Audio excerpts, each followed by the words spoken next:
2023년 8월 8일 화요일 아침입니다. 오늘도 말씀과 동행하며 주고 또 주며 살아가는 푸른나무교회 성도님들이 되시기를 바랍니다. 오늘 함께 나눌 말씀은 신명기 16장입니다. 16장에는 이스라엘 종교의 여러 절기들 중에 가장 중요한 세 절기, 6월절, 7.7절, 초막절에 대한 말씀이 나옵니다. 이 세 절기를 지키라는 말씀은 출애굽기, 레위기, 민수기에 이미 기록되어 있습니다. 그런데 오늘 또 나오는 것은 그만큼 중요한 절기라는 뜻이겠죠? 이 세 절기의 의미를 한번 정리하고 넘어가겠습니다. 첫째 6월절입니다. 1절을 함께 읽어보시겠습니다. 아비벌을 지켜 내 하나님 여호와께 6월절을 행하라. 이는 아비벌에 내 하나님 여호와께서 밤에 너를 애굽에서 인도하여 내셨음이라. 아비벌은 이스라엘에게 새로운 시대의 개막을 알리는 첫 해의 첫 달입니다. 애굽에서 400년 동안의 종살이가 막을 내리고 자유인으로 첫 걸음을 시작하는 6월절이 있는 의미 있는 달이기도 합니다. 하나님은 아비벌 밤에 애굽 전역에 10번째 장자 재앙을 내리셔서 애굽의 모든 장자들을 죽이셨습니다. 그리고 그 밤에 이스라엘을 급히 떠나게 하셨습니다. 그래서 그 밤을 여호와의 밤이라고 부르기도 합니다. 밤은 애굽 땅 바로 왕의 억압 통치, 소망 없는 어둠의 땅, 이스라엘이 겪은 고난 등을 상징하는 표현입니다. 하나님께서는 이스라엘을 밤과 같이 어두운 상황에서 불러내신 것입니다. 할렐루야. 우리 또한 그렇습니다. 하나님께서 우리도 어둠에서 빛으로, 사탄의 권세에서 하나님께로 돌아오게 하셔서 제사함 받고 거룩한 자녀가 되게 하셨습니다. 6월절은 그 애굽의 속박으로부터 구원받은 것을 기억하며 기념하는 절기입니다. 애굽의 모든 장자들은 죽었지만 어린 양의 피를 문설주와 임방에 바르고 집안에 들어가 있는 이스라엘 장자들은 하나도 죽지 않고 살았습니다. 그날을 기념하면서 그 6월절 다음 날부터 6일간은 그 누룩이 없는 떡, 무교병을 먹었어야 했습니다. 그래서 무교절이라고 부르기도 합니다. 6월절에 희생된 그 흠없는 어린 양은 우리를 위해 십자가에서 대속의 죽음을 당하신 예수 그리스도를 상징합니다. 6월절은 오늘날 성도들이 지키는 성만찬의 기초가 된 절기입니다. 더 나아가 6월절은 장차 예수 그리스도의 재림 직전에 있을 어린 양의 혼인 잔치를 예표합니다. 둘째 7.7절입니다. 7.7절도 역시 애굽에서 종되었던 것을 기억하며 감사하는 절기입니다. 오순절이라고 부르기도 하고 맥추절이라고 부르기도 합니다. 오순절이라고 부르는 이유는 초실절이라는 것은 보리를 수확하고 첫 곡식단을 하나님께 올리는 것을 초실절이라고 하거든요. 그로부터 7.7이 7주가 지난 다음 날 50일째 되는 날에 지키는 날이 절기다 해서 오순절이라고 부르고요. 맥추절이라고 부르는 이유는 바로 그때 그 처음 수확한 밀을 하나님께 드리는 절기이기 때문에 맥추절이라고 부릅니다. 풍성한 수확을 주신 그 기쁨과 감사를 표하는 절기인 동시에 시내산에서 율법을 받은 것을 기념하는 절기이기도 합니다. 신약에서는 추수감사절 혹은 성령 강림제로 지킵니다. 오순절은 그리스도의 부활과 그 성령의 역사로 이루어질 교회 형성을 예표하는 절기이기도 합니다. 셋째 초막절입니다. 초막절은 출애굽 후 40년간 그 광야 생활에서 하는 동안에 지키시고 보호하신 인도하신 하나님의 은혜를 기억하고 기념하는 절기입니다. 그래서 7일간 초막을 지어놓고 거기에 거하면서 광야에서 조상들이 장막 생활을 했던 것을 체험하는 그런 절기입니다. 그래서 장막절이라고 부르기도 합니다. 또 그때 수확한 모든 곡식을 창고에 저장하는 절기이기도 해서 수장절이라고 부르기도 합니다. 7.7절은 그리스도의 재림으로 성취될 구원의 완성을 예표합니다. 그리고 그리스도의 재림으로 이루어질 그 참된 번영, 그 평화의 통치를 암시하기도 합니다. 특별히 이 세 절기들을, 이 중요한 세 절기들을 지키기 위해서는 규칙이 있었습니다. 첫째, 이 절기들은 아무 데서나 지킬 수 없었습니다. 반드시 예루살렘 중앙 성소, 즉 하나님께서 자기의 이름을 두시려고 택하신 곳, 그곳에 모여서 지켜야만 했습니다. 그 이유는 당시 각 지역을 중심으로 성행하던 우상 숭배의 그 악습을 철폐하기 위한 것입니다. 예배 장소가 난립하는 것을 막고 민족 공동체의 결속을 강화하기 위해서 이 하나님께서 정하신 그곳에 모여 예배를 드려야 했습니다. 그렇게 하지 않으면 일상이 바쁘다고 우리는 하나님을 잊기가 일쑤이기 때문에 그런 핑계로 하나님을 잊어버리지 않고 다시금 영적으로 각성시키기 위해서 이렇게 한 곳 하나님이 장소를 정하셔서 그곳에 모여 예배드리라 하신 것입니다. 이 말씀을 읽으면서 저는 오늘날도 역시 아무 데서나 예배드리는 것이 하나님이 기뻐하시는 뜻은 아니겠구나 생각이 들었습니다. 우리는 현대는 너무나 교회도 많고 더군다나 유튜브 틀기만 하면 전 세계 어디서든 어떤 목사님의 설교든 들을 수 있는 그런 시대를 살고 있습니다.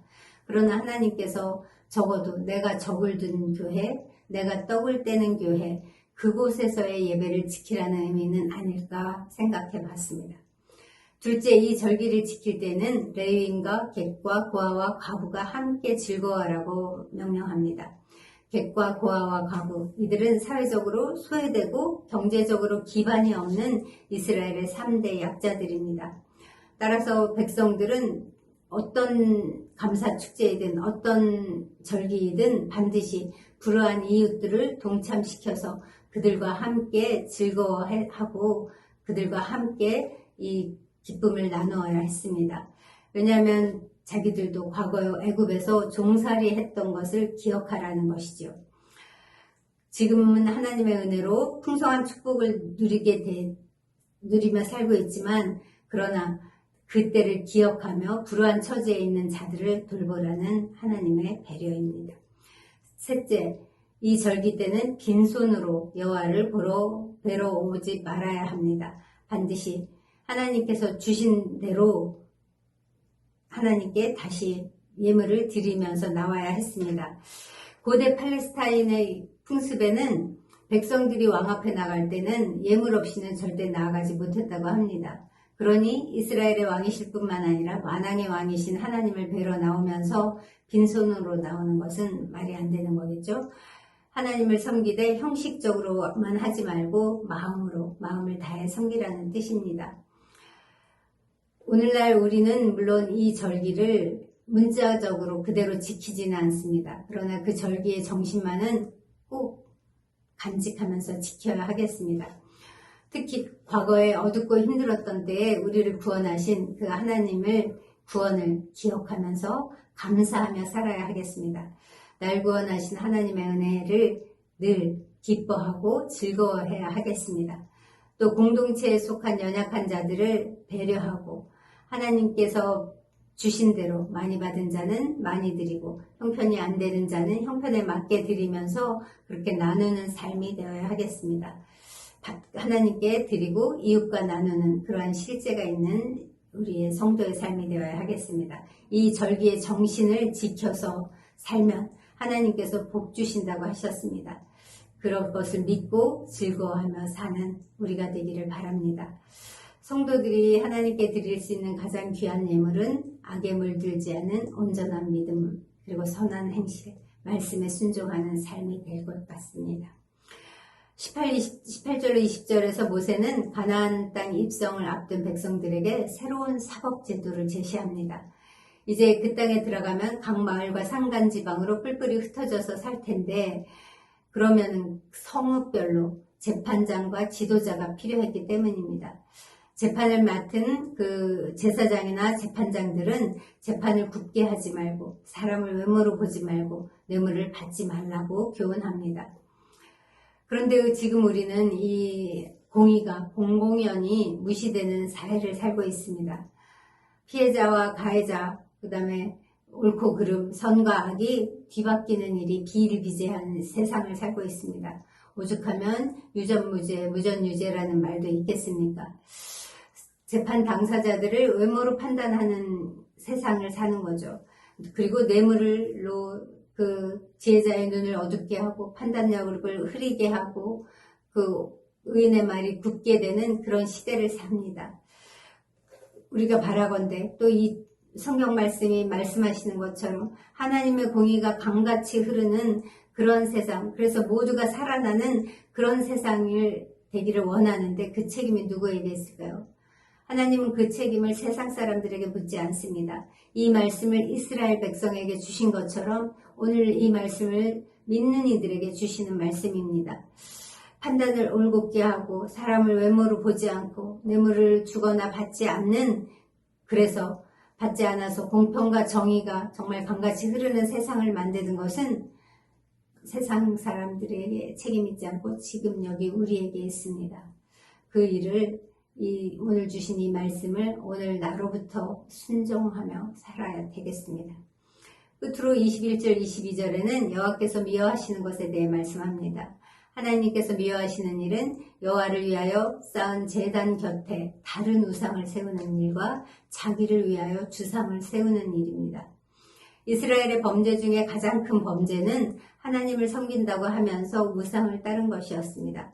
이는 하나님을 잡신과 동격으로 만드는 참담한 일이지요. 그래서 22절은 자기를 위하여 주상을 세우지 말라, 내 하나님 여호와께서 미워하시느니라 라고 말씀합니다. 우상이라는 말이 나올 때마다 꼭 등장하는 수식어가 있습니다. 자기를 위하여입니다. 이 말씀으로 우리는 모든 우상 숭배가 자기를 위하여 하는 것임을 알 수 있습니다. 하나님보다 앞세우는 것이 있을 때 그것이 제 아무리 좋은 것이고 그럴듯한 핑계를 대며 합리화를 한다 해도 그 일은 결국은 우상 숭배를 하는 일에 지나지 않는다는 것을 알아야 합니다. 왜냐하면 우리가 자기를 위하여 하는 일은 다 우상 숭배가 되고 마는 까닭은 자기를 위하여 무엇인가를 하다 보면 그곳에 하나님의 자리는 이미 사라지고 없기 때문입니다. 내가 주인 된 것, 그것부터가 이미 우상입니다. 이 말씀은 오늘 우리를 도전합니다. 자기를 위하여 살 것인가? 하나님을 위하여 살 것인가? 이 질문에 당신은 무슨 대답을 하시겠습니까? 기도하겠습니다. 하나님 감사합니다. 주님, 오늘도 말씀 통해 하나님의 은혜를 기억하라 하시고 감사를 회복하라 하시니 감사합니다. 우리를 세상 가운데 버려두지 않으시고 구원하시는 하나님의 은혜를 기억하게 하소서. 나보다 가난한 이웃이 있거든, 지체가 있거든 그 돌봄이 필요한 이웃과 나누며 살게 하소서. 내 삶에서부터 정의와 공의를 실천하며 살게 하소서. 하나님보다 귀히 여기는 것들은 다 제하고 오직 하나님만을 섬기며 살게 하시옵소서. 오늘도 우리 삶 가운데 찾아오셔서 우리의 걸음걸음을 그렇게 인도하시고 축복하실 주님께 감사드리며 예수님의 이름으로 기도합니다. 아멘. 이제 말씀을 기억하며 기도하시겠습니다. 우리를 구원하신 하나님을 순간순간 기억한 한날 되게 하시옵소서. 이웃에게 베풀고 공의를 따르는 하루 살게 하시옵소서. 하나님보다 귀히 여기는 것들을 다 제거하고 오직 하나님을 바라고 의지하며 살게 하소서. 함께 기도하시겠습니다.